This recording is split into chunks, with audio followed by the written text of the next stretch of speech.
A paz do Senhor Jesus, amigos e amigas, Deus continue abençoando o nosso dia no nome de Jesus. Graças a Deus, irmãos, Deus tem abençoado os nossos dias e está chegando mais um salmo. Estamos retornando com a temporada dos salmos. Hoje é o salmo de número 4, mais um salmo atribuído a Davi. Existem até algumas bíblias que lá em cima na epígrafe já está dizendo, né? Salmo de Davi. E diz também qual era o período que Davi estava passando, né, que ele escreveu esse salmo. Como eu já disse, o salmo, ele mostra entre as linhas das canções, salmos são canções, como se encontra o ser humano, né? Aqui você vai ver várias emoções, atitudes, choro, e são tantas emoções mesmo dos seres humanos, escrevendo as canções, colocando na ponta do seu lápis aquilo que ele estava passando no momento. E aqui Davi, ele está mais uma vez se lamentando contra tudo o que está acontecendo, porém, colocando sempre a confiança em Deus. E existe um dos versos desse salmo que vai falar conosco profundamente. Você vai compreender o que é que Deus pode fazer na sua vida. Por mais que você fale assim, não, mas o que Deus já fez é maravilhoso, mas Deus pode fazer mais. Nós vamos compreender isso em um verso aqui. Vamos chegar lá, esse salmo é bem pequenininho. Salmo 4, salmo atribuído a Davi. O verso primeiro, Davi já começa buscando a Deus, dizendo: ouve-me quando eu clamo, ó Deus da minha justiça, na angústia me deste largueza, tem misericórdia de mim e ouve a minha oração. Muito interessante esse clamor de Davi, né? Ele entende que Deus pode fazer, ele entende que ele está falando com alguém que ouve, não é um Deus morto, um Deus que você fala e não responde, como o Deus de Baal, né? O Baal, o Deus daqueles homens que buscaram ali o tal do Baal, que eles falaram, Baal, ô Baal, se cortaram para tentar buscar a presença de Baal e Baal não respondeu. O nosso Deus é o Deus de Elias, aquele que responde e responde de conformidade com aquilo que nós precisamos. Olha o que diz o verso 2: Filho dos homens, até quando convertereis a minha glória em infâmia? Até quando amareis a vaidade e buscareis a mentira? Eu vou explicar para você, que eu tenho a certeza que você não pegou aqui o negócio. Olha só, Davi, ele está precisando falar com Deus. Ele está precisando buscar a Deus. Por quê? O verso 3, ou o Salmo 3, Davi, ele estava fugindo de Absalão e com uma situação muito complicada. Além do seu próprio filho tentar contra a vida dele, um dos seus confidentes, aquele amigo que me batia papo, Aitofel, estava também com o seu filho Absalão tramando contra a vida de Davi. Então Davi estava muito amargurado, muito triste. Então, no Salmo 3, essa canção 3 aqui de Salmo, Davi está vendo tudo isso, está passando por tudo isso e está sentindo. Aí ele vai buscar Deus. Ouve-me quando eu clamo, ó Deus da minha justiça, na angústia deste largueza, né? Ele está dizendo como para Deus, né? Tem misericórdia de mim, ouve a minha oração. Aí Deus ouve a oração de Davi e usa, né, as mãos e os lábios de Davi para proferir algo para todos os seus filhos. Diz assim o verso 2: Filho dos homens, até quando convertereis a minha glória em infâmia? Até quando amareis a vaidade e buscareis a mentira? Presta atenção aqui. Até quando amareis a vaidade e buscareis a mentira? Deus, ele pega aqui a canção de Davi, entra no meio e escreve algo, né? Dá essa inspiração para Davi. Ontem eu recebi uma irmã, se não me engano, ela é pastora, que ela queria falar comigo, aí não conseguia falar, alguém passou meu número e ela me fez uma pergunta. Ela perguntou assim: pode uma diaconisa fazer uma tatuagem, missionário?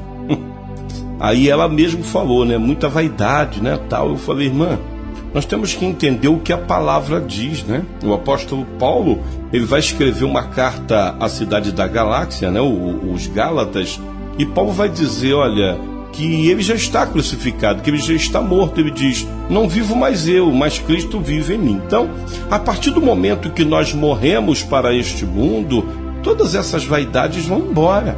E quando você vai falar sobre tatuagem, que a Bíblia não diz tatuagem, mas sim gravura, tatuagem é uma parte de uma vaidade humana. Então Deus aqui no verso 2, ele está chamando a atenção na canção de Davi para todos os seus filhos. Filho dos homens, até quando convertereis a minha glória em infâmia?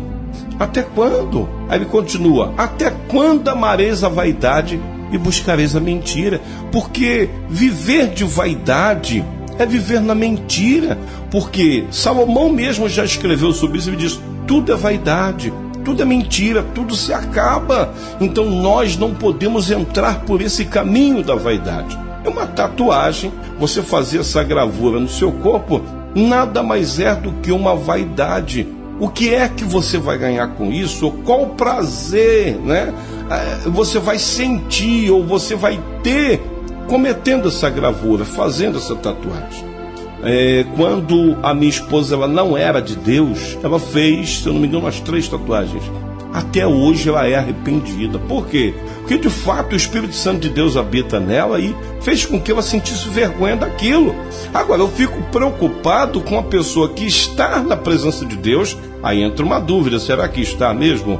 E sente prazer na vaidade, prazer no mundo, prazer em roupas que não tem nada a ver com o cristão, nas modas mundanas.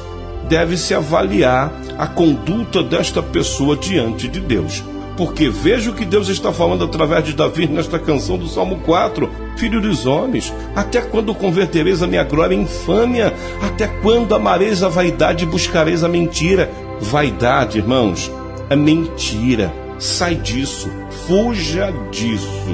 Olha o verso de número 3, diz assim, sabei, pois, que o Senhor separou para si aquele que é piedoso. O Senhor ouvirá quando eu clamar a Ele. Davi está dizendo que Deus nos separou, né? Porque Deus viu em nós algo que agradou a Ele. Deus separou para si aquele que é piedoso. Essa palavra piedoso você pode traduzir em várias coisas. Deus achou graça, viu que você é uma pessoa que tem um coração bom, coisas assim, né? Deus viu algo em você e separou para Ele. Então, nós que somos separados para Deus, não devemos ter mentira, não devemos ter vaidade. Devemos viver de conformidade com a vontade de Deus. Tudo isso aí que você sente desejo de fazer na terra, você deve se colocar no lugar de Jesus. Será que Jesus hoje faria uma tatuagem simplesmente porque não tem nada a ver? E ele entraria no sistema do mundo para fazer uma tatuagem? O que você acha? Não estou pregando contra, estou fazendo você refletir, você raciocinar. Será que tem alguma coisa a ver com o cristão? Olha, primeira coisa que acontece quando nós temos uma tatuagem, eu já fiz, você já fez, vamos supor assim, é a pessoa que olha para você já te julgar pela aparência. Isso é normal. Ah, irmão, mas eu estou pouco me deixando que me julgue. Mas por que você vai trazer isso para a tua vida? É desnecessário. Evangelho do Senhor Jesus, segundo escreveu João, lá no capítulo 17, Jesus vai dizer que nós somos peregrinos nesta terra. Não é para andar sujo, mal arrumado, mas sem vaidade. Viver tranquilo, porque logo, logo o nosso Rei irá nos chamar. E tudo que é daqui vai ficar aqui. Pense nisso. Olha o verso de número 3. Sabei, pois, que o Senhor separou para si aquele que é piedoso, o Senhor ouvirá quando eu clamar a Ele. Verso 4. Perturbai vós e não pequeis, falai com o vosso coração sobre a vossa cama e calai vós. Forte isso aqui, né? Davi está dizendo, quando você estiver deitado, quando você estiver ali indo para os seus aposentos, fale com teu coração, fale com Deus na vossa cama. Verso 5, ofereceis sacrifícios de justiça e confiai no Senhor. Seja justo e confie em Deus, só isso. Você não precisa se preocupar com nada se você está fazendo justiça. Tem gente que fica com medo, né, de vir algum retorno das atitudes que tem tomado. Se você estiver tomando qualquer tipo de atitude na justiça, confie no Senhor, porque quem vai te defender é Ele. O verso de número 6 diz assim: muitos dizem, quem nos mostrará o bem? Senhor, exalta sobre nós a luz do teu rosto. Agora presta atenção nesse verso de número 7 desse Salmo 4. Diz assim: puseste alegria no meu coração. Ou seja, Davi estava amargurado, Davi estava triste, Davi estava pensativo, estava sendo traído pelos seus melhores amigos, pelo seu próprio filho. Só que como ele começa a buscar a Deus, ele tem um resultado automático de Deus. E ele escreve no verso 7 assim, ó: puseste alegria no meu coração, mais do que no tempo em que se lhe multiplicaram o trigo e o vinho. Preste atenção, irmãos. Na época de Davi, no tempo passado, ter trigo e ter vinho, olha, era uma alegria muito grande. Ou seja, sua casa estava abastecida, você não tinha falta de coisa alguma. Trigo e vinho é a simbologia de fartura. Então Davi está dizendo que Deus colocou algo no coração dele que era melhor, do que esse período da fartura do trigo e do vinho. Ele diz: puseste alegria no meu coração. Então, mesmo sendo traído, mesmo sendo caluniado, mesmo ele vendo seus próprios amigos e filhos tentando, ou amigo e filho, no singular, tentando contra a vida dele, ele tinha alegria no coração, porque ele buscava a Deus no momento da angústia, e Deus arrancava a angústia e colocava alegria. E ele disse: Senhor, o Senhor colocou alegria no meu coração, mais do que naquele tempo em que se multiplicaram o trigo e o vinho, mais do que naquele tempo em que eu tinha fartura. Tá vendo aí o que Deus pode fazer na sua vida? Colocar na sua vida uma alegria tão grande, mas tão grande, que você vai olhar para o seu status, para a sua fama, para o seu dinheiro, para o seu empreendimento, para o seu carro importado, e vai falar: isso aqui não se compara à alegria que Deus colocou no meu coração quando eu comecei a buscar a Ele. Olha o verso 8 para nós encerrarmos: em paz também me deitarei e dormirei, porque só tu, Senhor, me fazes habitar em segurança. Presta atenção.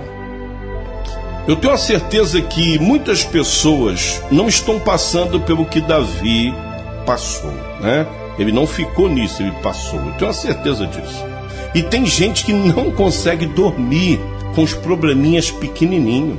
A situação de Davi era crítica e triste. E como ele buscava a Deus no momento da angústia, ele diz que Deus colocou uma alegria no coração dele, mais do que todas as riquezas. E aí ele encerra lindo este salmo dizendo: em paz também me deitarei e dormirei, porque só tu, Senhor, me fazes habitar em segurança. Como eu disse no Salmo 3, ele não tinha casa. Ele não tinha onde reclinar a cabeça dele. Ele estava fugindo do seu filho, saindo do palácio, saindo de Jerusalém. Mas aonde ele parava para descansar, ele deitava, ele dormia, porque Deus estava protegendo ele e colocando ele em um local seguro. Você quer essa segurança de Deus? Você quer sentir essa paz que Davi sentia? Então faz o que Davi fazia. Ouve-me quando eu clamo. Esse é o verso 1. Ó Deus da minha justiça, na minha angústia me deste largueza.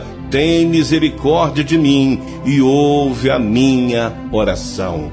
Busque a Deus, ore a Deus, clame a Deus. Eu não tenho dúvida, Deus não faz acepção de pessoas. Se você fizer o que Davi fez, em paz você vai se deitar e vai dormir, porque só o Senhor vai te fazer habitar em segurança. Coisa forte, né? Esse é o Salmo de número 4. Se Deus permitir, amanhã voltaremos com o Salmo de número 5. Deus te abençoe, no nome do Senhor Jesus.